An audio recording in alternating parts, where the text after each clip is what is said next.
출애굽기 2장 같이 보겠습니다.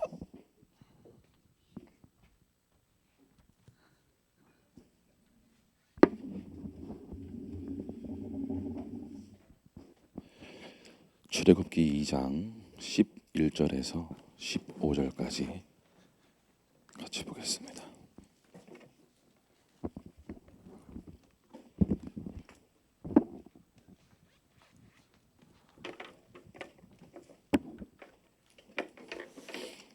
네, 11절에서 15절까지 한 목소리로 다 같이 읽어보겠습니다. 시작. 모세가 장성한 후에 한 번은 자기 형제들에게 나가서 그들이 고되게 노동하는 것을 보더니 어떤 애굽 사람이 한 히브리 사람 곧 자기 형제를 치는 것을 본지라. 좌우를 살펴 사람이 없음을 보고 그 애굽 사람을 쳐 죽여 모래 속에 감추니라. 이튿날 다시 나가니 두 히브리 사람이 서로 싸우는지라. 그 잘못한 사람에게 이르되 내가 어찌하여 동포를 치느냐 하매 그가 이르되 누가 너를 우리를 다스리는 자와 재판관으로 삼았느냐. 내가 애굽 사람을 죽인 것처럼 나도 죽이려느냐. 모세가 두려워하여 이르되 일이 탈로 되었도다. 바로가 이 일을 듣고 모세를 죽이고자 하여 찾는지라. 모세가 바로의 낯을 피하여 미디안 땅에 머물며 하루는 우물 곁에 앉았더라. 아멘.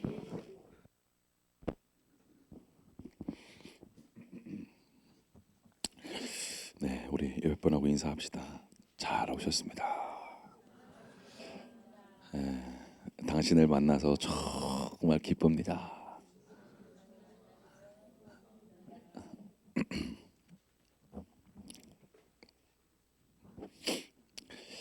여러분, 하나님이 우리의 아빠 아버지가 되어 주셔서 정말 감사합니다. 그렇죠? 하나님이 우리의 아빠가 되신 줄로 믿습니다. 여러분, 오늘 하나님하고 어떻게 하루 동안 어떻게 교제하면서 잘 여기까지 살아오셨습니까? 어떠셨습니까?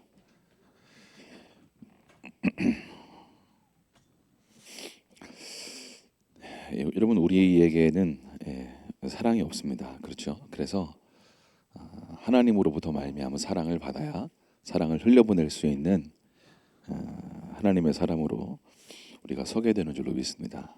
그렇죠? 여러분, 오늘 옆에 사람한테 여러분 그 직장이나 또 학교나 가정이나 여러분이 서 있는 그곳에서 여러분 옆에 있는 사람한테 사랑의 어떤 눈빛이나 어떤 말이나 어떤 섬김이나 어떤 격려나 어떤 위로나 어떤 그런 것들을 좀 하셨나요? 그런 기억이 나세요? 사랑하신 것 같으세요? 옆에 사람한테? 우리가 어제보다 오늘 하나님을 더 사랑하고, 그렇죠? 하나님을 사랑하고 이웃을 사랑하면 율법을 다 이루었다 이렇게 말씀하시잖아요. 그렇죠? 그러니까 형제를 사랑하지 않으면 하나님을 사랑하는 것이 성경에는 뭐라고 나와 있습니까? 거짓말이다라고 나와 있습니다. 그렇죠? 그러니까 우리가 하나님을 사랑하여 막 이렇게 막 오늘 막 은혜, 우리 동영이가 3일 금식하니까 막 은혜가 되잖아. 매주마다 3일 금식하면 참 좋겠다. 넌 힘들겠지만 우리는 좋겠다.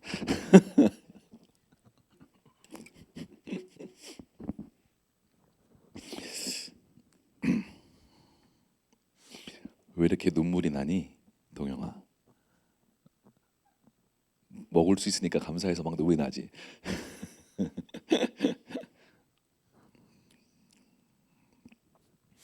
그 영어 단어에 desire라는 단어가 있는데요. 이 단어의 뜻은 갈망이라는 뜻입니다. 근데 이 D라는 단어가 뭐뭐의라는 뜻을 가지고 있대요.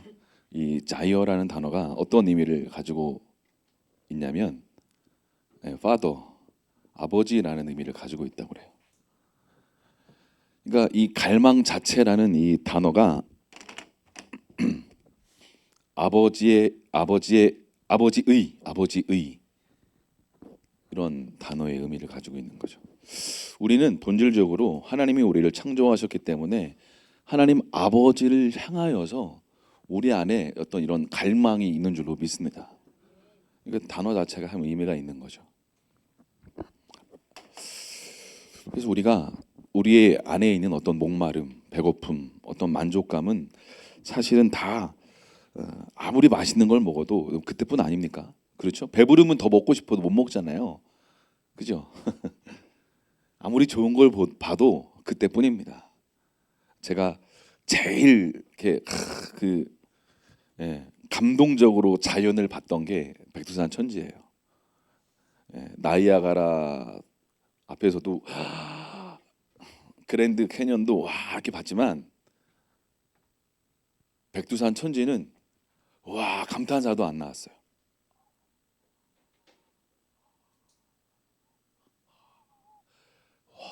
뭐 아무튼 뭐 말이 표현이 안 되더라고요. 천지를 딱 보니까 뭔가 하나님의 마치 임재가 있는 그런 곳 같았어요. 하나님이 뭔가 좌정하신 곳 같은 그곳이 천지였어요. 우리 은진자매 이해가 돼요? 그러니까 그렇지 막 이런 고개를 끄덕여서 여러분 하나님께서 자연으로도 우리에게 말씀하십니다. 그렇죠? 근데 하나님의 최고의 골작품은 바로 옆에 있는 당신입니다. 골작품이 고장이 나가지고 지금 약간 상태가 지금 회복이 필요한 상태입니까? 그럼에도 불구하고 하나님의 당신은 걸작품인 줄로 믿습니다. 우리는 하나님의 형상으로 만든 자인 줄로 믿습니다. 자연이 아무리 멋지고 아름답다 할지라도 그 자연은 바로 저와 여러분 보라고 만드신 줄로 믿습니다. 아멘. 어떤 분이 그랬다고 그러잖아요. 나이아가라 보고 와, 나 보라고 이렇게 우리 하나님께서 이렇게 멋지게 만들어 놓으셨구나 이렇게 그죠? 여러분 하나님의 선하심을 여러분 날마다 경험하고 맛보실 수 있기를 축복합니다. 우리가 어제보다 오늘 더 하나님을 알기를 소원하고 더 닮을 수 있기를 정말 축복합니다. 어떤 목사님이 그랬다고 그러잖아요. 천국 앞에서 주님이 뭐 질문하셨다고요? 네가 사랑하는 법을 배웠느냐? 라고 질문하셨다고 그러잖아요. 그죠? 우리가 사랑하는 법을 더 배워야 될 줄로 믿습니다.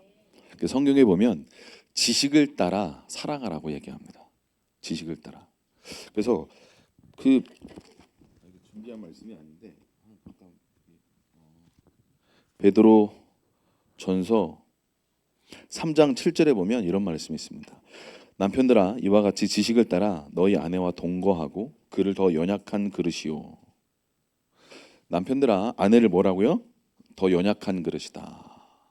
그러니까 제가 연약한 그릇이다라고 예전에는 안 보이더라고요. 깨지는 사기 그릇이 아니라 아내는 아주 단단한 스텐 그릇이다. 던져도 안 깨진다. 이런 생각을 우리가 다 하고 있지 않습니까? 예. 저희 아내가 저한테 그랬어요. 난 스텐 그릇이 아니다. 난 연약한 그릇이다. 믿어지지가 않았어요. 아닌 것 같다. 아닌 것 같다. 당신은 정말 강한 사람이다. 당신은 나보다 강한 여자다. 우리 남자들이 다 공감하는 눈빛으로 저를 보고 있는 것 같은데 우리 삼척에서 살아남으려면 스텐 그릇 같은 강한 여자가 돼야 되잖아요. 그죠? 살아남을 수가 없잖아요. 성경은 말합니다. 남편들아 지식을 따라 아내와 동거하라는 지식을 따라 사랑하라는 거예요. 그러니까 지식이 없어서 남편들은 아내를 제대로 사랑할 줄 모릅니다. 저도 그랬고 그래요. 그죠? 그를 더 연약한 그릇이요 생명의 은혜를 함께 이어받을 자로 알아 귀히 여기라는 거예요. 이는 너희 기도가 막히지 아니하게 하렴이라. 여러분 그러니까 보세요. 아내랑 관계가 막히면요 남편의 기도가 막힙니다. 이해가 되십니까? 하나님하고 기도를 부부싸움하고 하나님께 가서 막 기도 막 열심히 두 손 들고 열심히 부르짖고 기도해 보세요. 기도가 되나? 기도 절대 안 됩니다. 기도 이미 막혔습니다. 성경에 나오잖아요. 성경은 진리인 줄로 믿습니다. 여러분들이 부부 싸움에서 풀지 않으면 절대 여러분의 기도 응답되지 않습니다. 상달되지 않습니다. 그게 무슨 얘기냐면 관계가 틀어지면 기도가 막힌다는 거예요. 특별히 남편들아, 아내를 연약한 그릇으로 생각해라. 스된 그릇이 아니다. 할렐루야. 회개할지어다. 남성 동지 여러분, 아내가 아무리 강해 보여도 연약한 그릇이다. 믿어지지가 않는 눈치인데 믿으실 수 있기를 축복합니다. 믿으실 수 있기를 축복합니다. 말씀은 진리예요. 아내가 꼭 내 앞에서 눈물을 흘려야만 연약한 그릇이 아니고 강해 보여도 스된 그릇이 아니다. 연약한 그릇으로 여러분 하실 수 있기를 축복합니다. 저에게도 하는 말입니다. 근데 이제 무슨 얘기냐면 관계가 사랑 가운데 해야 된다, 그 얘기를 하고 있는 거예요. 지식을 따라 동거하라는 거예요. 지식을 따라 사랑하라는 거죠. 남편들이 그렇게 잘 못하니까. 그렇죠. 그리고 관계가 제대로 풀리지 않으면 기도가 막힌다. 관계가 막히면 기도가 막힌다. 여러분 남편뿐이겠습니까? 아내도 마찬가지입니다. 그런데 남편들아 이렇게 말하는 건 대부분 남편들이 한 8, 90%는 남편들이 관계를 망치는 요인은 아닙니다. 근데 많은 경우에 또 그렇게 말하려니까 많은 경우가 또 그런 부분이 성경에 말하고 있으니까. 그래서 여러분 기도가, 그래서 남편들이 기도를 잘 못하나? 기도를 해도 안 해도 아내랑 관계가 안 풀렸는데 기도를 하다가 막히니까 힘들어서 이제 안 하다가 보니까 아내 버릇 돼가지고 하지 말자 그냥 기도는. 그래서 기도를 안 하나 보다 우리 남성 동지 여러분들이. 공감이 되십니까? 그런 것 같아요. 제가 보니까 그런 것 같네요.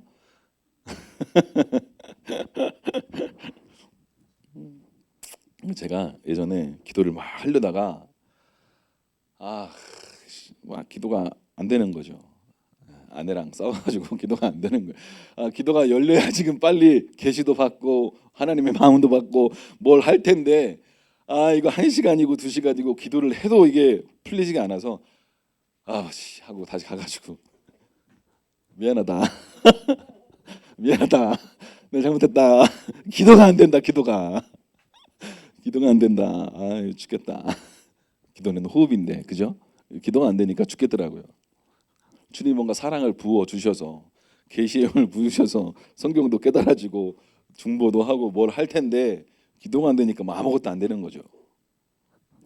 그럼 이게 뭐 남편뿐이겠습니까? 아내도 마찬가지고 우리 모든 인간관계 그렇지 않겠습니까? 그렇죠. 그러니까 사랑하는 여러분, 여러분의 기도가 막힌 분이 혹시 계시다면 남편들아 뿐만 아니라 아내들이요, 또 자녀들이요, 또 부모 여러분, 여러분의 관계가 어떤 막힌 영역이 있는지 여러분 돌아보실 수 있기를 축복합니다. 또 우리가 다음 주 추석이잖아요, 그죠? 추석에 참 그 회복의 역사가 일어날지어다. 관계 회복의 은혜가 있을지어다.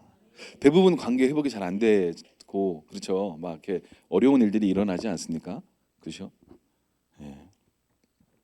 그래서 추석을 앞두고는, 설 명절 같은 데를 앞두고는 기도를 잘 준비하셔야 돼요. 오늘 같은 날 기도를 잘 이렇게 준비하셔서 이렇게 추석 때 또 친척이나 이웃들 이렇게 만날 때 여러분이 눈빛과 말과 사랑으로 흘려 보내 주실 수 있기를 축복합니다. 할렐루야. 정말 존귀한 자처럼 그분을 이렇게 바라볼 수 있는 여러분 될 수 있기를 축복합니다. 아멘. 평소에 돈 아끼고 살뜰하게 해서 그럴 때 부모님에게 또 형제들에게 후하게 베푸실 수 있기를 축복합니다. 아멘. 평소에 막 마음대로 돈 막 쓰고 명절 때 막 부모님에게 용돈도 안 드리고 형제들을 수고하는데, 맞이가 수고하잖아요, 그죠? 이것저것 준비하느라고 수고하는데 이렇게 음식값도 제대로 안 주고 그러면 죄다. 전 죄라고 생각해요. 사랑을 흘려보낼 수 있기를 축복합니다. 할렐루야. 생각을 해야죠. 생각을 어떻게 하면 우리가 사랑할 수 있을까 생각해야 되지 않겠습니까? 그렇죠?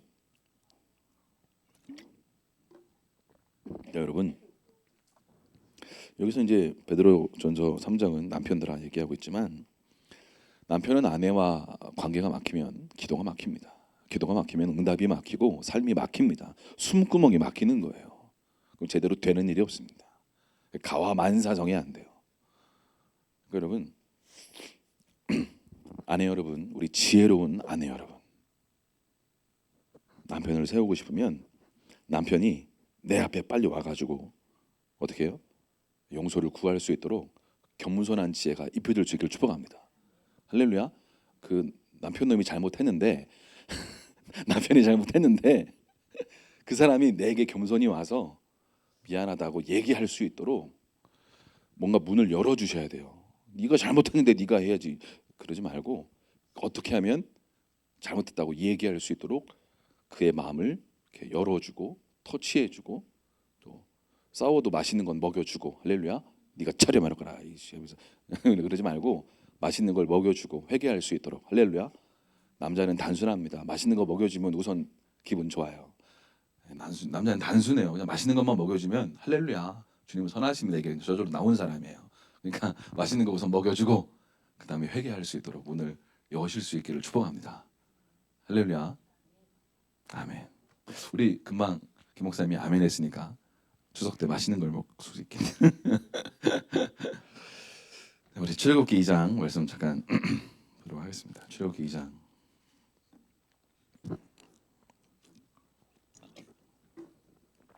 훈련받고 준비되자.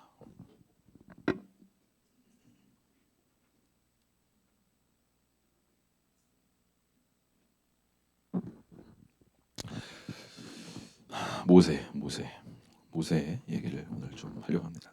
그 모세가 이제 그 우리가 그 요게벳의 아들로 태어나서 이렇게 건진받지 않습니까? 그래서 공주의 아들로 이제 청년기를 이렇게 보내게 되죠. 근데 이제 이 모세가 스스로 질문을 했던 때가 분명히 왔을 것입니다. 사춘기 때, 청년일 때, 그죠? 난 누군가, 그죠? 스스로 가만히 보니까 나는 애굽 사람이 아니라 히브리 사람이구나, 이스라엘 사람이구나라는 걸 알게 되지 않습니까? 그러니까 이스라엘 백성으로 태어난 이 모세가 애굽의 왕자로 살았지만 딱 때가 되니까 난 누구인가에 대한 고민, 생각하게 되는 거죠. 그리고 11절 우리가 방금 본 것처럼 모세가 장성한 후에 한 번은 자기 형제들에게 나가서 이렇게 얘기하죠. 형제들을 누가 나의 형제인가? 애굽 사람이 내 형제가 아니라 히브리 사람, 이 이스라엘 백성들이 내 형제다라고 생각을 하게 된 거죠. 그러니까 40세가 되어서 뭔가 부르심을 느꼈던 것 같습니다. 뭔가 부르심을 뭔가 조금씩 느끼고 발견하는 어떤 시간대 안으로 모세가 나아갔던 것 같아요. 11절 우리가 본 것처럼 이제 고되게 노동하는 히브리 형제들을 딱 보고 애굽 사람이 자기 형제 히브리 사람을 치는 것을 보고 어떻게 했어요? 네, 좌우를 쫙 이렇게 살펴보고 자기 형제라고 생각되니까 자기 형제를 이 애굽 사람이 치고 못 살게 굴고 함부로 하니까 그 안에 분노가 일어난 거죠. 화가 일어난 거예요. 근데 얼마나 화가 일어나냐면 사람을 쳐 죽일 정도로 화가 일어난 거예요. 그러니까 가만히 생각해 보세요. 우리가 사람을 죽인다는 건 이거 보통 일이 아닌 거잖아요. 그죠? 근데 그 정도로 뭔가 이 히브리 사람을 고된 노동하고 고통받고 아파하고 그런 과정을 겪고 있는 이 히브리 사람을 정말 형제처럼 느낀 거죠. 야, 정말 힘들겠다. 어떻게 하나? 아이고 맞네. 아이고 저런 아프겠다. 힘들겠다. 그냥 여기서 그칠 수 있잖아요. 그렇지 않습니까? 여러분, 근데 모세는 거기서 넘어선 거죠. 넘어선 거예요. 그죠? 뭔가 그를 향한 아비의 마음이 부어졌나? 아비의 마음이 부어졌나? 여러분, 아버지가 아들이 그렇게 고통받고 있으면 그냥 가가지고 그렇게 할 수 있지 않겠습니까?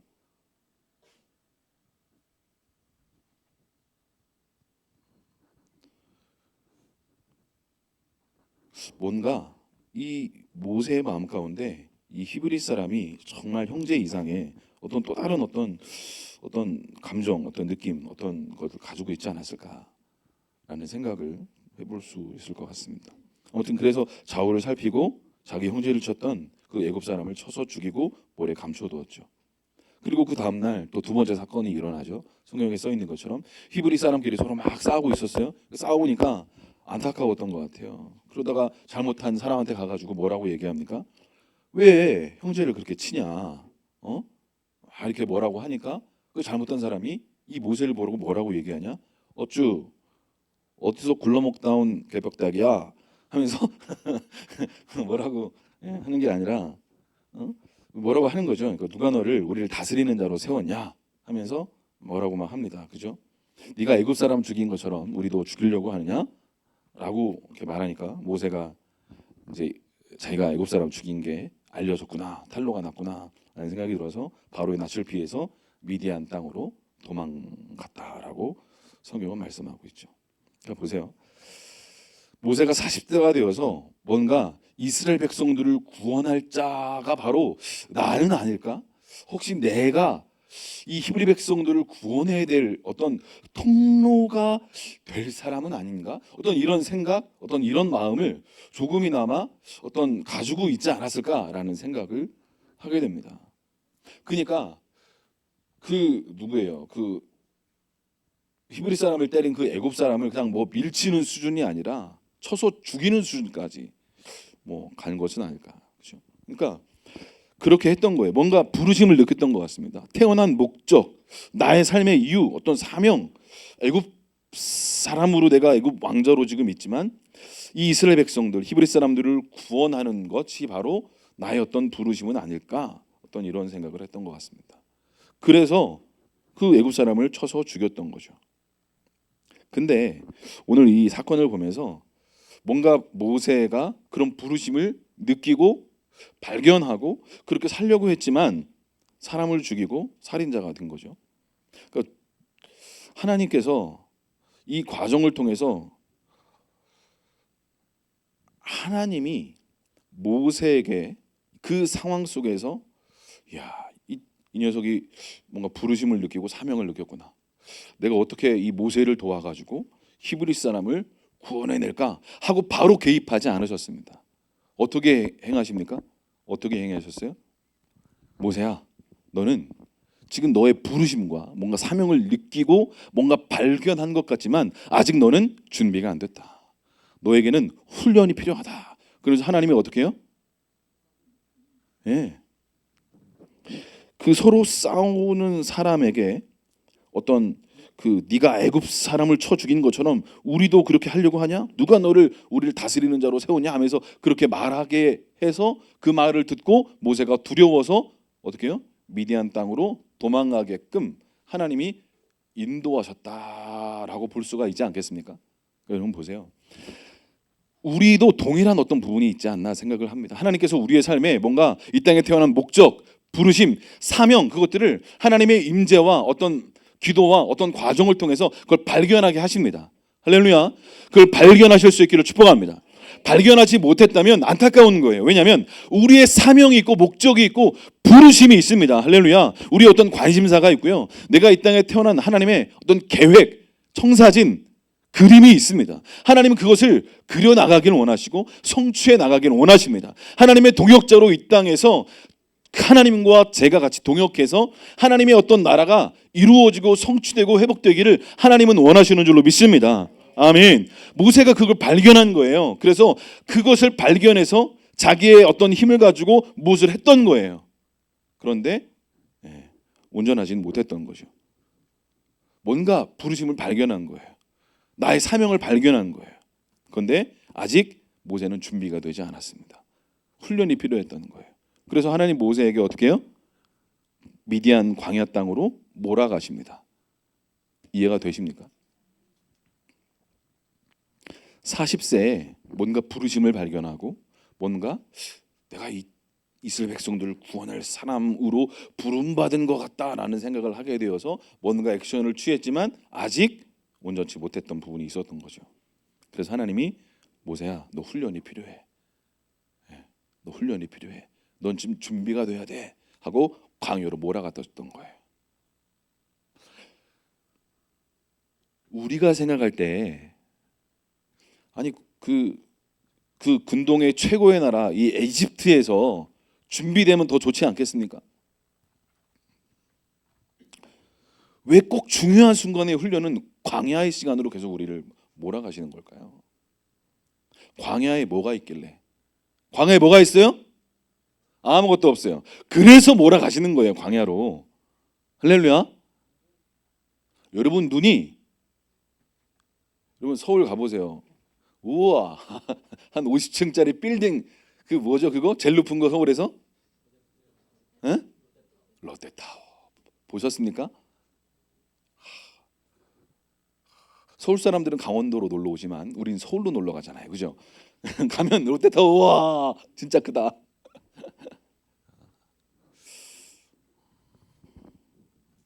모세야, 너 훈련이 필요하다. 그래서 하나님 모세를 광야 학교로 보내십니다. 그러니까 광야에서 모세가 훈련받아야 될 그건 뭐였을까요? 뭐 여러 가지가 있었겠죠. 저는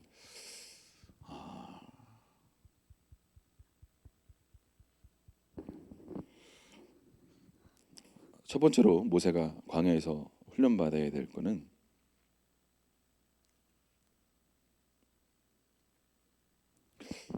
하나님께 집중하는 거, 그래서 하나님을 더 깊이 사랑하는 거, 그것이 아니었을까라는 생각을 했습니다.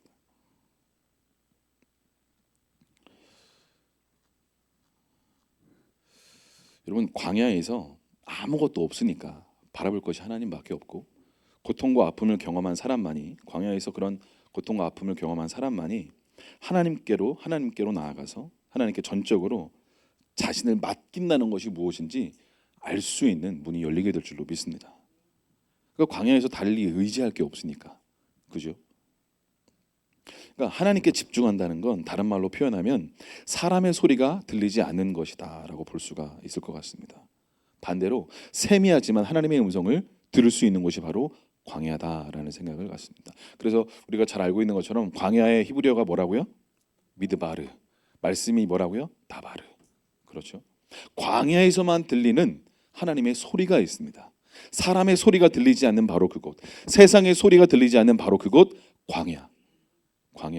그 광야에서 어떤 연단과 훈련과 어떤 고통의 시간 가운데 나아갈 때 우리가 광야의 시간을 보낸다, 그런 얘기를 하지 않습니까?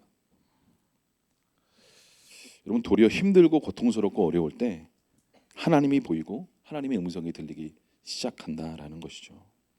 여러분, 인기 있고 돈 많이 벌면 하나님 보이기가 쉽지 않습니다. 하나님의 음성, 하나님의 소리 들리는 게 쉽지 않습니다. 그렇죠?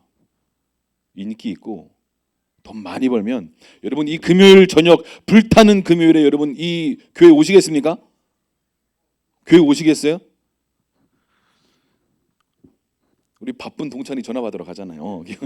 바쁜 사람 예배 시간에도 전화를 받아야 돼. 공사 다 망한 우리. 여러분, 인기 있고 돈 많이 벌면 하나님 보는 게 쉽지 않을 거예요. 그렇죠? 하나님의 음성 듣는 게 쉽지 않을 것입니다. 철저히 외롭고 버림받고 믿었던 사람에게 배신당하고 어디에도 의지할 곳이 없고 의지할 사람이 없을 때 하나님의 음성이 들리고 하나님이 보이기 시작하는 바로 그것이 광야인 줄로 믿습니다. 그렇죠?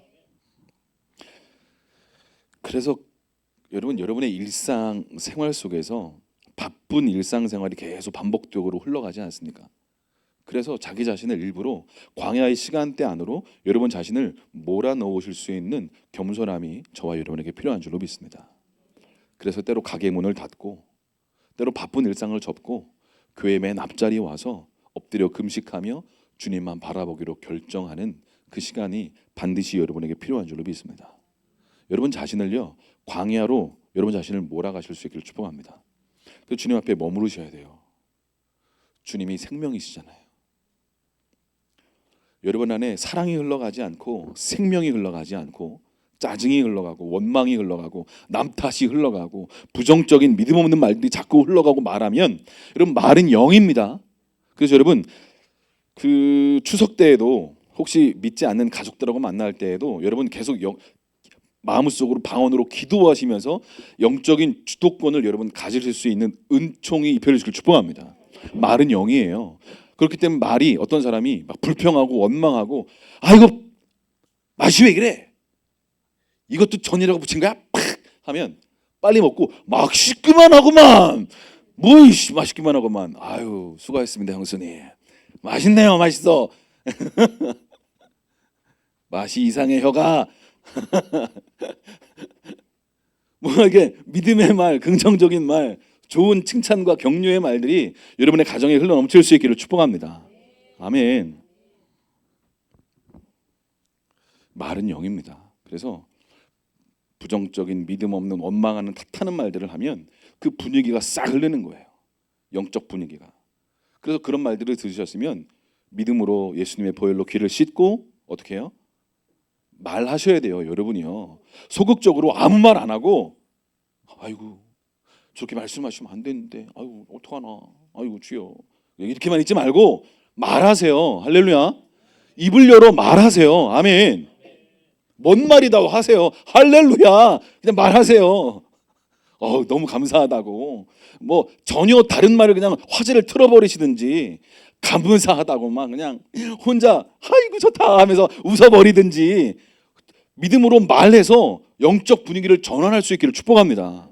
할렐루야. 막 이상한 말하고 부정적인 말하고 막 되지도 않는 말하고 그러는데 그걸 계속 들으면 듣는 것 자체가요 영적인 어떤 그 분위기를 다운시키고 자꾸 이게 힘들게 만들기 때문에 그런 말들은요 믿음으로 상대방 기분 나쁘게 하지 않으면서 잘 이렇게 얘기해서 전환시킬 수 있는 믿음의 어떤 말을 할 수 있는 믿음이 부어질 것을 축복합니다. 아멘. 왜 그렇게 말한디야?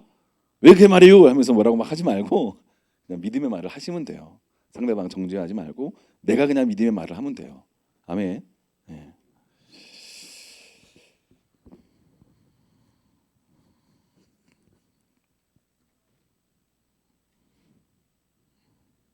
무슨 말하다가 이 말했죠? 응?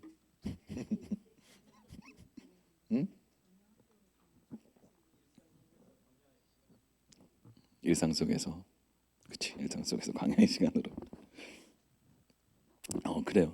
그러니까 여러분 하나님의 그렇죠. 하나님의 음성과 하나님 보이기 시작하는 것은 바로 그런 광야다. 그런 얘기죠, 그죠? 여러분, 모세가 40년 동안 광야에서 훈련받고 연단받죠. 근데 성경은 그 얘기를 뭐 깊이 어떤 뭐 연단 훈련 받았는지 뭐 그런 얘기는 거의 없습니다. 그렇죠? 바로 이제 3장으로 부르심 받는 자리로 쫙 가는데 그러면 이 모세가 40년 동안 어떻게 살았을까라는 걸 미루어 짐작해 볼 수 있는 건 3장의 사건이거든요. 하나님이 호렙으로 그를 이끄셔 가지고 주님이 부르시지 않습니까? 기이한 어떤 떨기나무가 불타는 모습을 보여주고 내 신을 벗어라 할 때 벗고 주님께 나와서 순종으로 반응하고 부르심에 반응하잖아요. 그러니까 이 3장의 내용을 볼 때 이 40년의 시간이 그냥 자기 마음대로 사는 것이 아니라 뭔가 주님과 함께 이 광야 학교에서 주님께서 원하시는 이 훈련을 뭔가 잘 통과했다라고 미루어 우리는 짐작할 수가 있는 것이죠. 이해가 되십니까? 그러니까 주님 부르셔가지고 80세에 이 수 200만 남짓한 이 이스라엘 백성들을 구원해낼 수 있는 통로로 하나님이 모세를 부른 것 아니겠습니까? 자기 마음대로 살고 부름에도 반응도 안 하고 막 지 맘대로 지 삶의 주인 돼서 살았는데 주님이 3장에 이렇게 부르셨는데 이렇게 반응하겠습니까? 그렇지 않겠죠. 그러니까 이 모세가 성경에 다 나오지 않지만 뭔가 훈련을 제대로 받은 거겠죠. 제대로 받은 거예요. 40년간 목동으로 지내면서 양을 치면서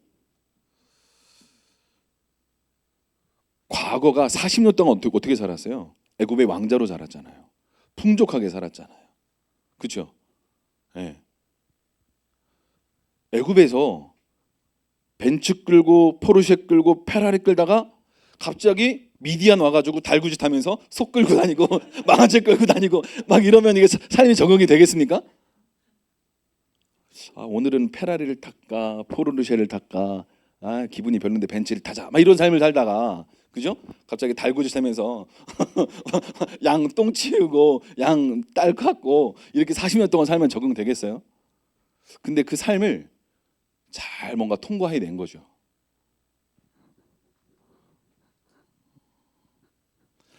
맨날 오늘은 치킨, 내일은 한우, 모레는 회. 그 다음 날에 서민 체험, 두부, 콩나물, 멸치를 한 번에 같이 좀 먹어주고, 아 이건 먹을 음식이 아니구나. 다시 한우, 회 이렇게 먹으면 여러분, 모세가 미디안 광야에서 40년 동안 이 광야 학교에서 훈련받고 연단받으면서 하나님을 온전히 의지하고 하나님과 교제하면서 하나님의 인도하심 가운데 애굽에서 나름 가지고 있었던 어떤 인간적인 생각들, 어떤 마음들, 그런 것들 연단받고 훈련받고 비pit좀 받으면서 뭔가 하나님께서 원하시는 어떤 말씀들을 그대로 받아들이고 순종할 수 있는 사람으로 변화되는 어떤 시간들을 잘 통과한 것이다라고 볼 수가 있겠죠. 그럼 모세는요, 그러니까 애굽의 왕자였잖아요. 그러니까 얼마나 그 뭐라고 해야 될까요? 프라이드, 어떤 그 자신감 충만했겠습니까? 그렇죠? 그럼 왕자들이 무술도 뭐 그냥 배웠겠습니까? 애굽의 무술, 고대 근동의 무술도 배웠을 거고, 글자도 학문적으로 아주 뛰어나게 잘 배웠을 거고, 왕실 교육을 받았을 테니까, 그죠? 육신도 아주 강했을 거고, 그죠? 배 안 나왔을 거예요.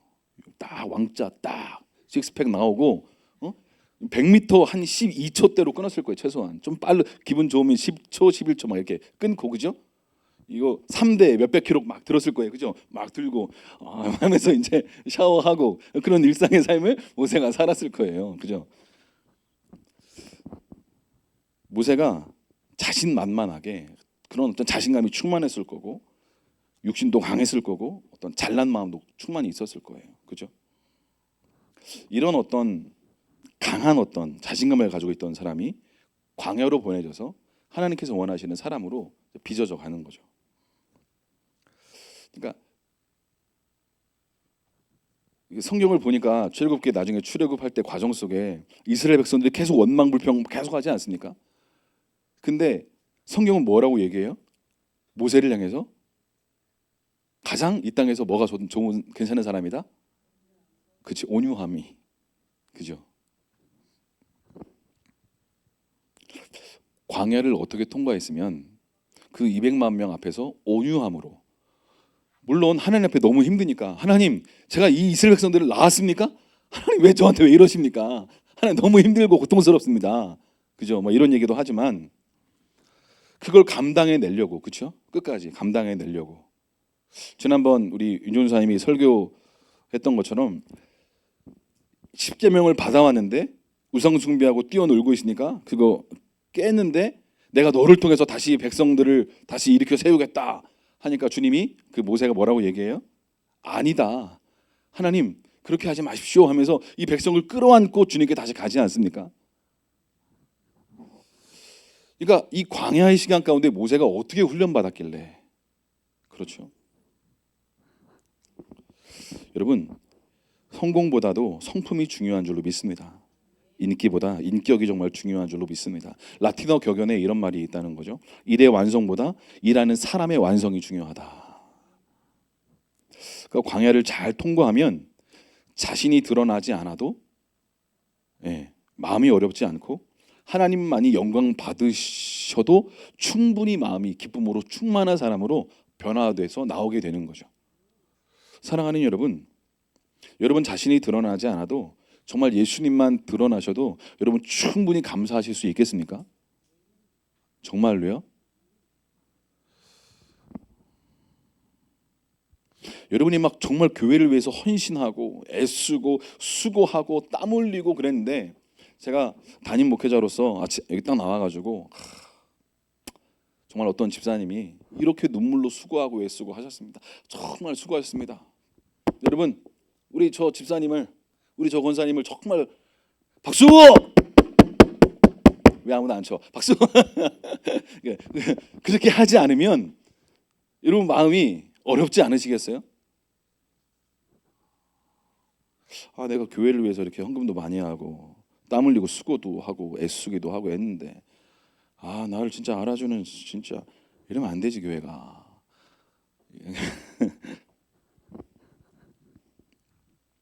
여러분, 사도 바울이 감옥에 있을 때 아주 마음씨가 고약한 사람들이 있었어요. 밖에서 사도 바울이 고통받으라고 밖에서 복음을 더 열심히 전하는 거예요. 사도 바울을 괴롭히려고. 사도 바울 감옥에 있는데 예수님 전하다가 감옥에 가니까 다른 밖에 있는 사람들이 사도 바울을 시기 질투했나 봐요. 사도 바울 그냥 감옥에 가지고 엄청 꼬쉽다 그냥. 내가 밖에서 복음 전하면 이 사도 바울을 너 때문에 밖에 복음 전해서 말해주자 하면서 더 괴롭히겠지 하고 더 막 복음을 전했던 사람들이 있다라는 거예요. 그때 사도 바울이 하나님 저놈들을 번개로 쳐주십시오 하는 게 아니라 뭐라고 얘기합니까? 드러나는 건 예수님이니까 나는 상관없다 하고 기뻐하고 즐거워하지 않습니까? 그래서 빌립보서가 기쁨의 서신이라고 말하는 거 아니에요. 침례 요한이 예수님께 제자들을 막 보내지 않습니까? 저분이 하나님의 어린 양이라고.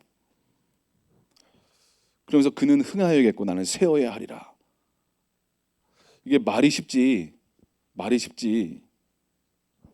이게 정말 가능한 일입니까? 이 자식 같은 나의 제자들을 다른 교회로 보내라고 하는 게 이게 쉬운 일입니까?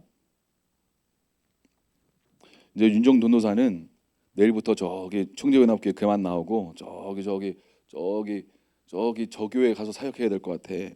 그럼 제 마음이 어떨까요? 하나님께 정말 시위할 거예요. 이러실 수는 없다고 하나님. 이러실 수는 없다고. 네.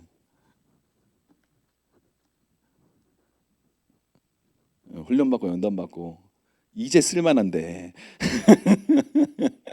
쓸모없다가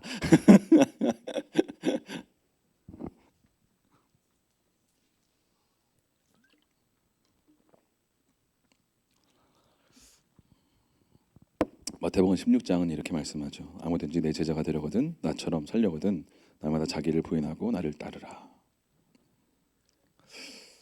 여러분 광야 훈련 가운데 우리가 마땅히 배워야 될 것들을 배우고 학교에서 배워야 될 걸 제대로 배우지 못하면 우리의 인격과 성품이 뭐라고 해야 될까요? 더 이렇게 하나님의 형상으로 더 회복되고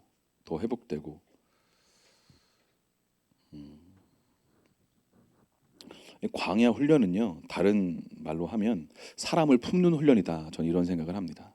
사람을 품는 훈련. 여러분 죄와 허물이 없는 사람이 어디 있겠습니까? 그죠? 다 있죠. 근데 그 죄와 허물을 발견할 때마다 그 허물을 덮어줄 건지 흠집내고 험담하는 사람이 될 것인지 온유하게 품고 기다리는 사람이 될 것인지 우리는 선택해야 될 줄로 믿습니다. 여러분 허물을 덮어주고 온유한 마음으로 품고 기다려주는 사람이 누굽니까? 부모죠. 부모. 사랑하는 사람. 그죠? 목자죠. 리더죠. 스승이죠. 여러분 그런 귀한 성품과 인격은 절대 하루아침에 생기지 않습니다. 은사는요 정말 기도 많이 하면 한순간에 갑자기 부어질 수 있어요. 병 고치고 그냥 예언하고 막 일어날 수 있어요. 그런데 이런 귀한 성품과 인격은요 절대 하루아침에 형성되지 않습니다. 그죠? 언제 그런 귀한 성품과 인격이 이렇게 다 이렇게 다듬어지고 회복이 될까요? 우리가 실패하고 절망 속에서 하나님 아버지께로부터 용서받고 용납받고 품어주는 사랑을 경험하면 나를 이렇게 품고 용납하고 사랑해 주시는 그 하나님 아버지의 사랑 앞에 우리가 기뻐 감사하며 뭔가 반응하게 될 때 그렇죠? 우리는 또 순종하지 못하고 또 뭔가 믿음으로 나아가지 못하는 우리의 연약함 앞에서 그럼에도 불구하고 우리를 용납하시고 이해하시고 불쌍히 여기시고 다시 일어나라고 말씀하시며 다시 네가 순종하며 믿음의 걸음을 걸어갈 걸 난 기대하고 있다. 네가 아비로 설 걸 난 기대하고 있다. 네가 연약하고 부족해 보이지만 넌 반드시 이 땅의 아비가 되고 어미가 되어 다시 회복의 자리에 서서 너처럼 변화가 불가능할 것 같은 그 사람을 너는 끝까지 사랑하는 사람이 될 거야. 할렐루야. 아멘. 하나님이 저와 여러분을 그렇게 부르신 줄로 믿습니다. 아멘. 우리 포기하고 그만하고 싶었지 않습니까? 저도 그랬고 여러분도 그렇지 않습니까? 우리 그만하고 싶었잖아요. 주님 닮는 거 그만하고 싶었잖아요. 기도하는 거 그만하고 싶고 사랑하는 거 포기하고 싶고 우리 아까 우리 귀한 청년이 앞에서 기도 인도하면서 그런 얘기를 했잖아요. 그죠? 사랑하기가 어려웠습니다 하면서 얘기했잖아요. 그죠? 비슷했나요?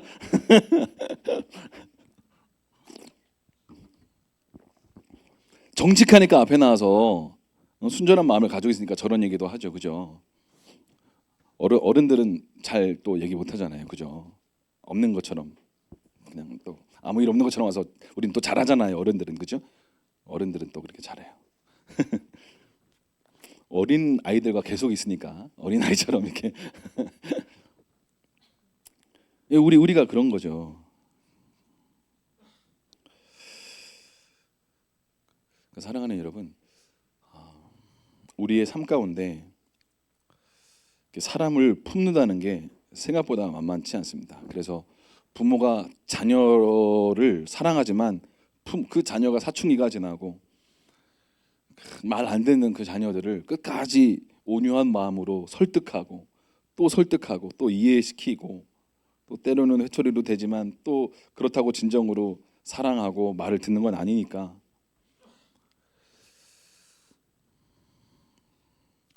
사랑하는 여러분, 여러분들이 사람들을 품고 그 사람들을 용납할 수 있고 이해할 수 있는 사람으로 성숙하고 성장할 수 있기를 축복합니다. 아멘.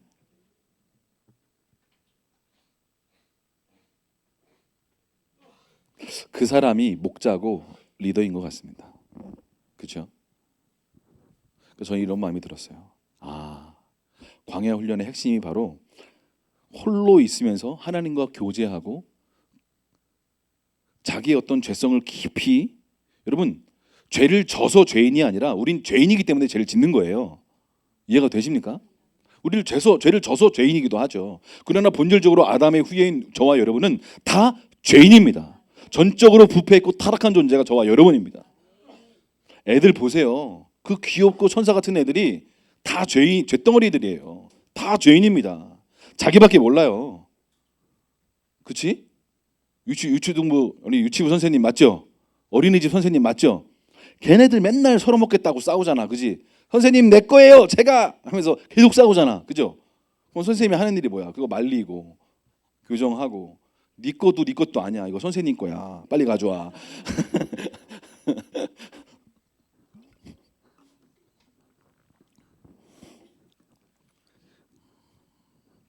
여러분 다윗이요 인기가 충만할 때는 하나님이 다윗을 쓸 수가 없습니다.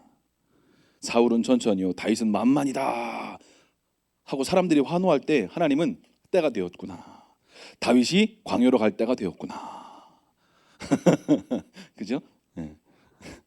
그래서 광야로 보내시잖아요. 그래서 버림받고 고통당하고 쫓겨다니고 뭐 합니까? 환난당한 자들, 고통당하는 자들, 억울한 자들, 원통한 자들, 빚진 자들 다 다윗에게 몰려오잖아요. 그래서 어떻게 해요? 그 사람들 품어내지 않습니까?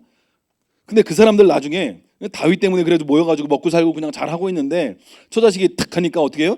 다윗 그냥 다 바로 죽여버리려고 하잖아요. 네, 그때 하나님으로 말미암아 힘을 얻고 다시 딱 찾아오는 이 다윗의 이 어떤 겸손함, 담대함, 이 어떤 배포, 이 넓은 마음, 깊은 마음, 우리가 이런 것들을 이 광야의 어떤 시간 가운데 배워야 될 것들을 배워야 될 줄로 믿습니다. 아멘. 여러분 그냥 부러워하지 말고 우리도 하나님의 자녀잖아요. 할렐루야. 우리도 하나님의 형상으로 예수님의 피로 값지고 산 우리가 하나님의 자녀 아닙니까? 할렐루야. 그럼 우리 또한 그런 고귀한 성품을 사모할 수 있기를 축복합니다. 할렐루야. 우리가 뚝배기처럼 좀 이렇게 진득하니 좀 끓고 좀 이렇게 뜨뜻하게 그죠? 양은 냄비처럼 바로 뜨르륵 끓고 바로 뜨르륵 싣고 그죠? 바로 뜨거워지고 바로 식어버리고 오늘 아침에는 할렐루야 주님을 위해 죽겠습니다. 저녁에는 막 교회 안 가. 내가 왜 가? 우리가 이제는 성숙과 더 성장으로 사람들을 품어낼 수 있는 할렐루야 그런 사람으로 우리가 서야 될 줄로 믿습니다. 저도 아직 부족합니다. 제가 어제 어떤 한 청년이 교회를 왔어요. 윤종사한테 전화가 왔어요. 어떤 한 청년이 왔는데 술 먹고 왔다고. 그래서 자기랑 막 얘기하는데 어렵다고. 어렵다고는 안 했고 아무튼 빨리 목사님 오셔야 되겠다고. 아무튼 제가 교회 저녁 먹고 이제 와서 이제 화장실에서 볼일 보면서 임하소서 임하소서 주님 하면서 볼일 보고 이제 전화해서 목양실로 보내라. 그래서 이제 김 목사님하고 같이 만났어요. 만나서 이런저런 얘기를 하더라고요. 그래서 인생 얘기를 다 하더라고요. 자기 인생 얘기를. 누나가 너 빨리 가까운 교회를 가라. 그래서 가까운 교회를 왔대요. 자기 인생 얘기를 쫙 풀어내면서 눈물을 막 흘리더라고요. 그래서 감동되는 대로 김 목사님하고 저하고 이런저런 얘기를 하고, 제가 영접 기도를 시키고 싶었지만 제가 뭔가 이 친구로 바로 영접 기도 하면 이제 다 될 것 같아서 영접 기도를 제가 시키고 싶었어요. 이거 얼마나 영광스러운 자리입니까? 영접 기도를 누군가 시킨다는 거. 그 사람이 내 기도를 따라하고 예수님을 입으로 시인해서 고백해서 구원의 문을 열고 들어간다는 그 자리가 얼마나 영광스럽습니까? 할렐루야. 그 자리를 사모할 수 있기를 축복합니다. 우리가 인생 살아가면서 누군가 나의 고백을 통해서 구원의 문으로 들어갈 수 있는 영접 기도를 시킨다. 이거 놀라운 일 아닙니까? 영광스러운 일 아닙니까? 제가 하고 싶었어요. 근데 김 목사님한테 하라고 그랬어요. 왜 그랬을까요? 너무 이제 무르익어서 영접 기도를 하려고 그러니까 잠깐만요. 또 죄가 생각나는 거야. 우리 앞에서 계속 죄를 얘기하더라고. 근데 제가 예전에는 하면서 또 얘기를 하더라고. 그래서 또 얘기를 하나님 다 용서하시고 사랑하시고 다 이렇게 얘기를 또 해주고 영접 기도를 빨리 시키십시오. 그랬어요. 제가 하고 싶었는데 왜 김 목사님한테 시켰냐면 제 안에 그 기쁜 너무나 행복한 그 시간에 제 안에 제가 생각한 것보다 하나님처럼 제가 기뻐하고 있지 못하는 뭔가 제 자신을 발견하고 있는 거예요.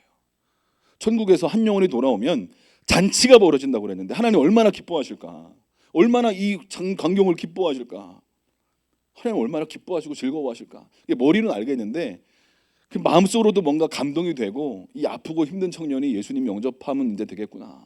그 막 행복해하고 영접기도 다 끝나니까 뭔가 무거운 게 확 떠나간 느낌이 들더래요. 너무 좋았어요. 감사한 시간이었어요. 행복한 시간이었어요. 근데 제가 그 시간을 다 마치고 혼자 밖에 나가서 걸으면서 제가 하나님께 이런 기도를 했어요. 하나님 얼마나 기쁘십니까? 한 영혼이 돌아왔습니다. 하나님 얼마나 기쁘세요? 천국에서는 성경에 말한 것처럼 잔치가 벌어졌겠죠.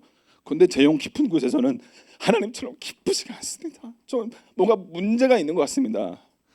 제 심령이 하나님처럼 동일하게 기쁘고 막 춤춰야 될 판인데 뭔가 기쁘고 좋고 감사한데 하나님처럼 기뻐하진 않는 것 같습니다.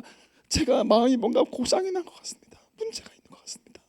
제가 그런 기도를 밖에 걸어다니면서 기도를 했어요. 주님, 뭔가 제 마음에 문제가 있는 것 같습니다. 하나님처럼 기쁨으로 충만하지가 않습니다. 기뻤어요. 감사했다니까요. 너무 좋았어요. 행복했어요. 그 청년도 울면서 같이 너무 행복한 시간이었어요. 너무 감사한 시간이었어요. 근데 제가 뭔가 문제가 있는 것처럼 느껴졌어요. 그래서 마음이 아팠어요.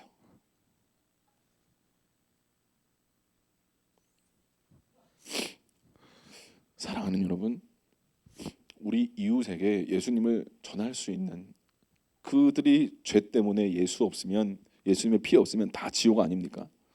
100년, 1000년 지옥이 아니라 영원한 지옥이잖아요. 영원한 지옥.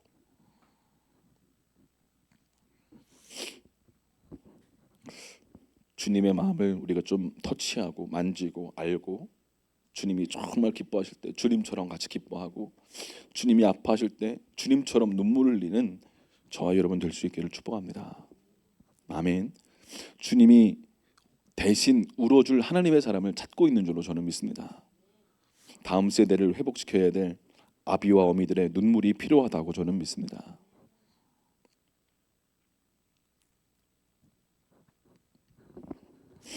다윗이 그 아둘람 동굴에서 얼마나 많이 울었을까요? 얼마나 하나님을 찾았을까요? 그러면서 수많은 시편을 써내리지 가지 않습니까? 그 억울한 자, 고통당하는 자, 원통한 자, 빚진 자, 아픔이 그냥 가득한 자, 그 억울한 일 있으면 언제든지 다윗에게 돌 던져가지고 그냥 죽이려고 했던 바로 그 많은 사람들, 그 사람들을 품어내면서 나라를 품어낼 수 있는 그 깊이와 넓이가 다윗에게 준비된 줄로 믿습니다. 광야에서 이제 그런 일을 했던 거죠. 사랑하는 여러분, 저는 이런 마음이 들었어요. 광야에서 외롭고 의지할 곳 없고 아무것도 없는 그곳에서 주님만 바라보고 교제하고 주님의 음성을 듣고 주님만 의지하고 주님께 집중하는 이 훈련. 또 하나는 사람을 품어낼 수 있는 내 안에 어떤 종재기 같은 이 작은 좁은 마음을 주님이 이렇게 사람과 부딪히고 부대끼고 용서할 수 없는 상황, 배신당한 상황, 아픔의 상황, 그러면서 예수님은 십자가에서 사랑하는 제자들에게 배신당하고 고통당하고 자기를 배신하고 팔아넘길 줄 알면서도 그 유다를 끝까지 사랑하시고 끝까지 불쌍히 여기시고, 그 예수님의 마음을 우리가 조금 더 알고 조금 더 만지고 그런 사람으로 우리가 변화되기를 원해야 될 줄로 믿습니다. 할렐루야. 사랑하는 여러분, 그래서 계속되는 어떤 실패와 절망과 낙심의 어떤 이런 연단의 시간들이 많은 어떤 그런 고통을 경험한 사람들은 웬만한 어떤 고통과 아픔을 경험한 사람들을 그냥 마음으로 이해하죠. 경험했으니까. 그러니까 그냥 한번 같이 끌어안고 나도 그랬어 한마디 해주고 같이 울면 그냥 끝나는 거죠. 그죠? 나도 그랬어. 그러니까 그 누구죠? 그 개그우먼 이성민가? 그 사람이 암 걸리고 그런 간증을 했잖아요. 암 걸린 연예인 동료한테 전화해가지고 야 나도 암 걸렸어. 그러면서 나도 이제 너 위로할 수 있어. 나 너와 같은 암 걸렸어. 이제 같이 얘기 좀 하자. 그전엔 자기가 암을 안 걸렸으니까 그 사람을 이해하고 싶어도 이해할 수 없고 그 사람의 아픔과 고통을 다 알 수 없었는데 이제 나도 암 걸렸으니까 너랑 같이 암 걸렸으니까 너도 암이니까 같이 우리가 하나님 사랑하고 우리 서로 사랑하면서 예수님 잘 믿고 한번 얘기 좀 하자, 이 얘기를 했다라는 간증을, 이성미 씨의 간증을 제가 들으면서 참 귀한 사람이다라는 생각을 했습니다. 실패와 절망과 아픔과 고통의 순간을 통과하면서 어떻게 해요? 사람들을 품어낼 수 있는 넓고 깊은 마음으로 변화되는 것이죠. 여러분이 그리고 제가 그런 사람으로 성숙했으면 좋겠습니다. 우리가 사람을 오이코스로 이렇게 데려오는 것도 중요합니다. 예수님 오적시는 것도 중요합니다. 그런데 교회 안에서 우리가 서로 사랑하면서 그 사람이 와서 새로 오셨군요. 반가워요. 당신은 정말 하나님의 존귀한 자녀입니다. 라고 만나는 사람마다 얘기해주고 만나는 사람마다 너무 한 영혼이 돌아온 것으로 기뻐하면서 즐거워하면서 처음 교회 오셨군요. 예수님 영접하셨다면서요. 너무 기뻐요. 너무 감사해요. 오늘 당신을 처음 보지만 저는 기쁨으로 충만합니다. 밥 살게요. 언제 시간 되세요? 시간이 없다고요? 그러면 제가 목사님께 돈을 드릴 테니까 목사님 시간이 좀 있을 테니까 밥을 같이 사서 드세요. 할렐루야. 그게 또 틈새 공략을 또 잘하는 또 사랑하는 여러분,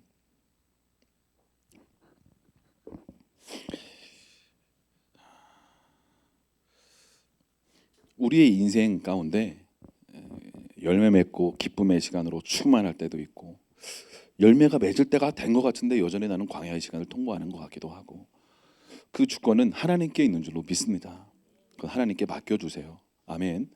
그리고 내가 지금 광야를 통과하고 가나안 땅에 들어서 열매를 맺는 시간이든 정복하는 시간이든 그 주권이 하나님께 있다고 믿고, 혹시 자기가 광야의 시간을 아직도 통과하고 있다고 믿고 생각이 되신다면 이 시간 안에 주님하고 집중해서 주님과 교제하고 주님의 음성을 듣고 미드바르에서 다바르의 말씀을 들을 수 있는 그런 어떤 지혜와 계시형이 부어져서 언제든지 나에게 말씀하시면 하나님 이렇게 말씀하셨어요? 알겠습니다 하고 순종할 수 있는 그런 마음으로 저와 여러분이 준비되었으면 참 좋겠습니다.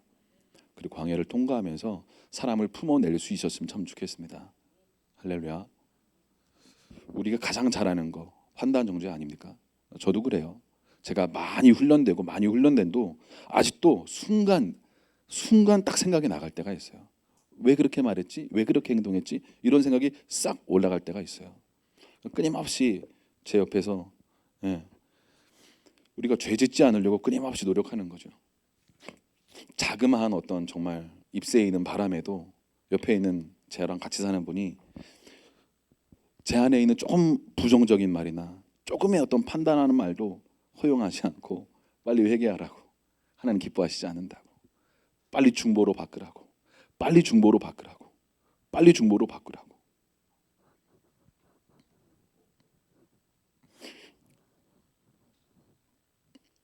사랑하는 여러분, 우리가 광야 훈련 나름대로 통과를 잘 하고 있습니다. 그런데 하나님과 교제하는 이 훈련, 그렇죠? 하나님의 음성 듣는 훈련, 순종하는 훈련, 이익이 되든 불이익이 되든,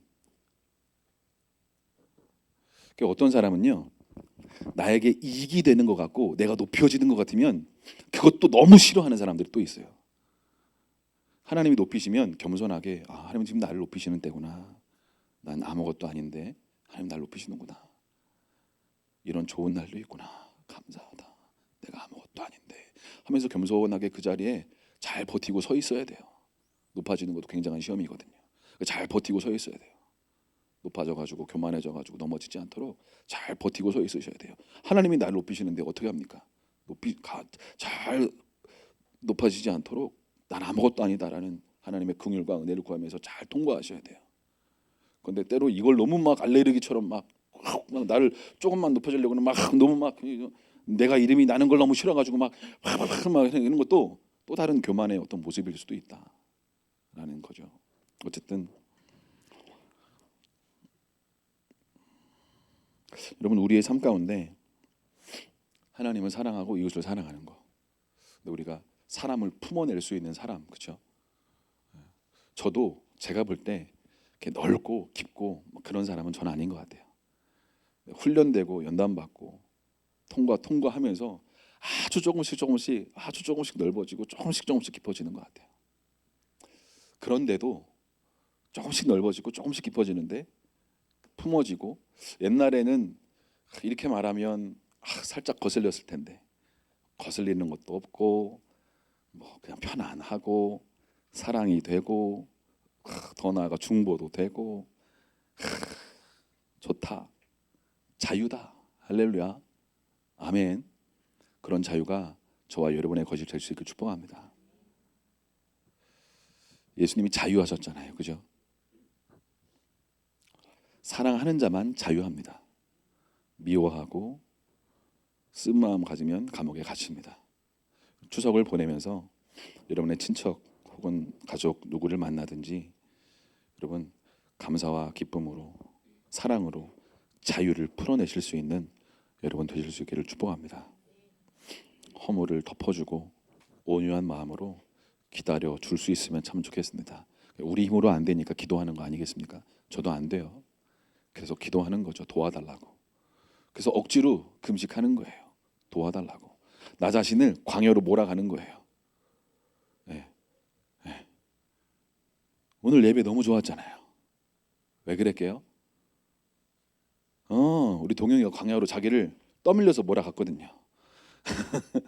아이고 싫은데 자꾸 나를 광야로 보내려고. 나쁜 목사님 같은 이라고. 나쁜 엄마, 나쁜 누나 같은 이라고. 그러나 어쩔 수 없다.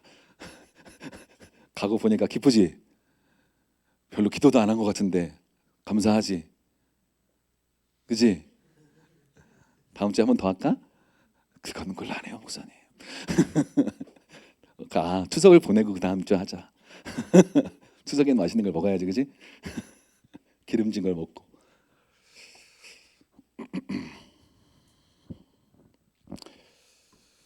우리 다 부족하고 연약하고 저처럼 좁은 마음 부족한 사람들입니다. 그래서 하나님께 목회자로서 또 담임 목회자로서 고민하고 있는 거죠. 하나님, 우리 형제연합회 어떻게 합니까? 하나님 어떻게 합니까? 하나님 우리 교회를 불쌍히 여겨주십시오. 우리 교회 성도들을 불쌍히 여겨주십시오. 그리고 이 최영우 목사를 좀 제일로 좀 불쌍히 여겨주십시오. 저 불쌍한 사람입니다. 여러분 저를 좀 봐주세요. 저를 불쌍히 여기실 수 있게 축복합니다. 별로 안 불쌍해 보이시나요? 배 나오고 기름기가 잘잘 흐르나요? 목사님 추석 때는 좀 절제하십시오. 절제. 기름기 있는 걸 좀 갖다 주고 절제하라고 하세요. 안 주면서 절제하라고 하지 말고.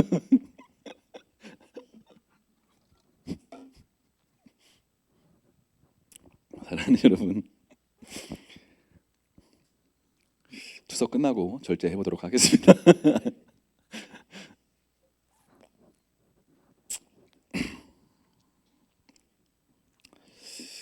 우리가 하나님 앞에 여러분 숨길 게 뭐 있습니까? 그렇죠? 우리 연약한 거 하나님도 아시고 우리도 압니다. 근데 여러분, 그 지난주 침례 받았잖아요. 침례 받을 때 우리 지은 집사님이 어떤 집사님이 이렇게 기도해 주실 때 그 막 눈물을 글썽글썽거리면서 그 찬양을 생각난다고 그랬잖아요. 그죠? 언제나 내 모습 너무나 부끄러워.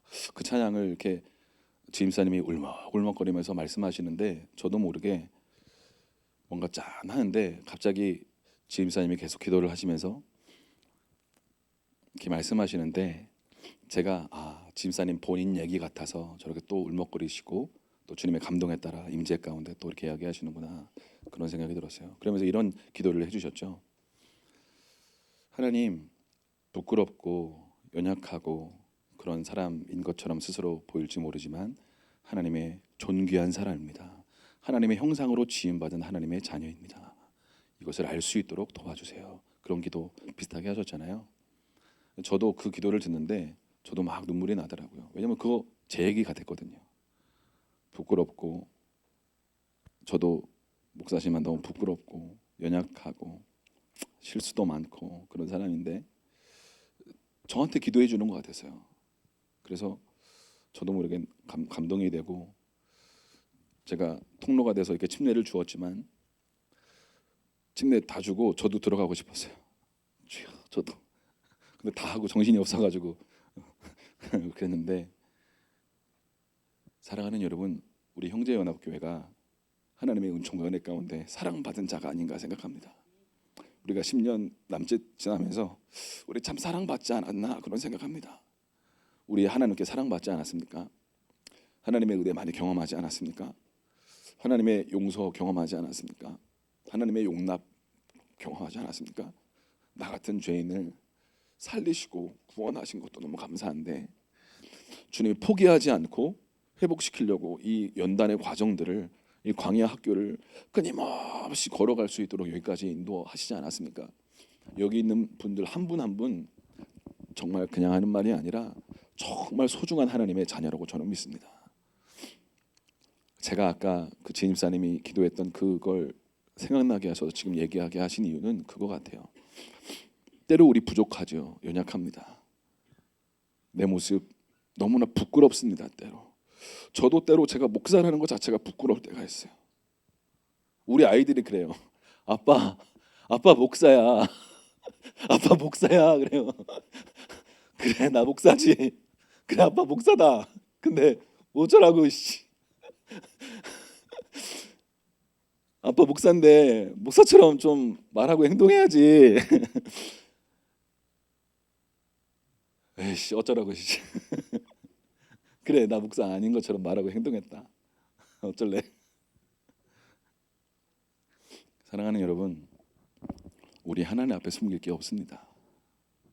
하나님 앞에 있는 그대로 나아가면 하나님의 사랑과 보혈이 우리를 완전히 덮어서 마치 침례 때 우리가 물에 들어갔다 나오는 것처럼 주님의 사랑의 깊은 은혜 강가에 여러분 들어갔다 나오시면 그 뭐죠? 1만 달란트 빚진 자하고 100다나리온 빚진 자하고 갚을 수 없는 걸 탕감해 줬는데 이 엄청난 죄를 우리가 용서받았는데 사함 받았는데 나한테 조금 잘못한 사람 용서할 수가 없는 거죠.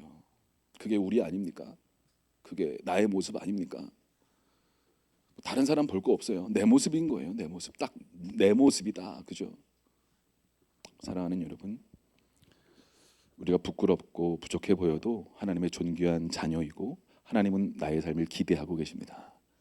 당신을 통해서 또 다른 사람이 회복될 거고 구원받을 거고 하나님의 영상으로 회복되어 구원의 기쁨을 만끽하고 기뻐하며 할렐루야.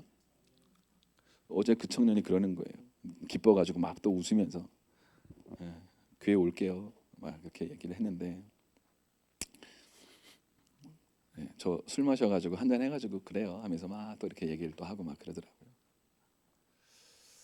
사랑하는 여러분, 우리가 하나님 앞에 정직하게 나아갔으면 좋겠습니다. 하나님은 정직한 영을 새롭게 하시는 줄로 믿습니다. 하나님은 정직한 자를 기뻐하세요. 마귀는 거짓의 압입니다. 막 숨기고 무화과 나무 잎으로 가리려고 하지 마세요. 벌거벗고 주님께 나아가면 주님의 보혈과 사랑이 가죽옷으로 우리에게 입혀 주실 것입니다. 벌거벗고 안 나가니까 가죽옷을 못 입고 의의 옷을 못 입고 담대하게 나아가지 못하는 거예요. 자꾸 무화과 나무 잎 옷으로 자꾸 자꾸 가리니까 여전히 부끄러운 나인 거예요. 부끄러운 나의 모습으로 나아갔지만 벌거벗고 나아갔지만 보혈로 의의 옷을 입어서 담대하게 일어설 때가 된 줄로 믿습니다. 아멘. 그렇죠. 우리 자랑할 거 없어요. 우리 여전히 부족합니다. 그런데 그런 우리를 사랑하셔서 용납하셔서 여기까지 우리 왔잖아요. 할렐루야. 우리 추석 때 정말 사랑해 봅시다. 할렐루야. 우리 친척들, 이웃들, 부모님들, 자녀들, 형제들, 친척들 한번 사랑해 보자고요. 할렐루야. 그래서 우리가 가는 곳곳마다 사랑이 흘러갈 수 있기를 소망합니다. 아멘.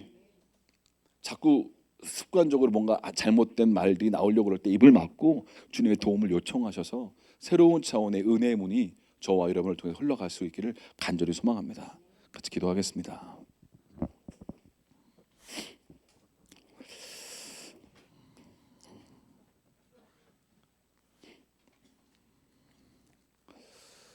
모세가 부르심을 발견하고 뭔가 반응했습니다. 그런데 준비가 되어야 됐죠. 그래서 하나님 모세를 미디안 광야로 보내셔서 훈련 시키셔야만 했습니다. 40년 동안 광야에서 모세가 잘 훈련되었던 것 같습니다. 그래서 부르실 때 신발을 벗고 순종하며 감당할 수 없는, 자기가 생각할 때 감당할 수 없는 그 일을 겸손히 순종으로 감당하려고 한 걸음을 뛴 것이죠. 사랑하는 여러분, 그 사랑의 걸음을 우리가 한 걸음 뛸 수 있었으면 좋겠습니다. 하나님, 이 시간 주여 한 3번 외치고, 아까 처음에 갈망이라는 단어가 아버지의라는 단어다라고 말씀을 드렸습니다. 하나님 아버지를 갈망하는, 하나님 아버지의 사랑을 갈망하는 이 저녁, 이 밤이 되었으면 좋겠습니다. 여러분의 마음을 오픈하시고 벌거벗고 아버지께 나아가세요. 그때 하나님 아버지가 예수의 보혈의 옷으로, 의의 옷으로 입히시고 가죽옷을 입혀주면서 여러분 안에 있는 다른 차원의 평강과 기쁨을 허락하게 하실 줄로 믿습니다. 기억하십시오. 하나님은 정죄하지 아니하시고 사랑으로 여러분에게 다가가셔서 회개함으로 죄사함과 용납과 은혜를 경험하고 참된 자유를 경험하게 하기를 원하신다고 저는 믿습니다. 우리 주여 외치고, 하나님, 우리의 훈련의 시간, 사람을 품어낼 수 있도록 도와주십시오. 하나님께 집중하고 하나님의 음성을 듣고 순종하는 그 믿음의 자리로 나아갈 수 있도록 하나님 우리를 인도하여 주십시오. 내 힘으로 할 수 없습니다. 도와주십시오. 여러분 자신을 광야의 시간대로, 여러분 자신을 광야로 몰아가세요. 때로 기도의 자리로, 금식의 자리로 여러분 자신을 몰아가셔서 새로운 은혜의 문이 저와 여러분의 삶에 열릴 수 있었으면 좋겠습니다. 형제 연합 교회 가운데 하나님이 새로운 이 긍휼과 사랑의 문을 열기를 원하신다고 믿습니다. 추석을 맞이하기 전에 정말 옛날 어른들이 한가위만 같아라 라고 얘기했던 것처럼 우리의 영적인 축제가 일어났으면 좋겠습니다. 죄 사함으로, 회개로, 순종으로 하나님이 원하시는 은혜의 강가로 나아갈 수 있도록 우리 주여 한 3번 외치고 기도하면서 나아갑시다. 기도하겠습니다. 주여